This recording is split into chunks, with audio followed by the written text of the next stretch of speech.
우리가 흔히 북한의 자원과 남한 기술력을 합치면 세계 최강이라고 말하곤 합니다.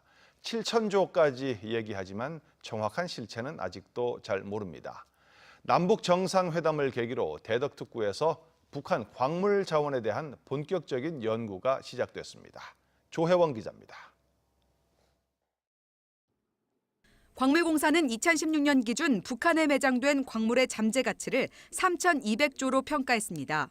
국내와 비교해 14배에 달하는데 특히 희귀금속인 텅스텐과 몰리브덴에서 최고의 전략 자원인 히토류까지 42개 광종이 매장돼 있습니다.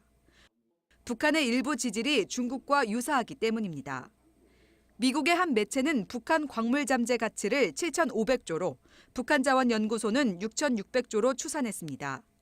통일 후 10년 동안 북한산 광물로 수입을 대체할 경우 우리 경제에 45조의 효과가 있다는 장밋빛 전망까지 나왔지만 아직은 시기상조라는 시각이 우세합니다. 단지 많은 자료들이 추측에 의한 것이고 해서 정확한 매장량이 없는 이러한 상황에서 경제적인 가치로 환산하는 것은 조금 넌센스적인 게 있다고 저는 생각을 하고요.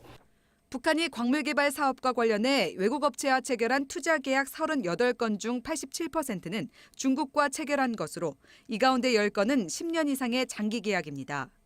반면 국내 기업이 참여했던 사업은 2010년 이후 모두 중단된 상황입니다. 남북 공동 연구를 통해 얼마만큼의 광물을 어느 선까지 개발할 수 있는지도 살펴봐야 합니다.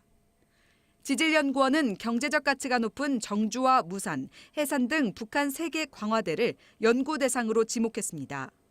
2021년까지 현지 탐사와 채광 기술 확보를 목표로 연구를 진행할 계획입니다.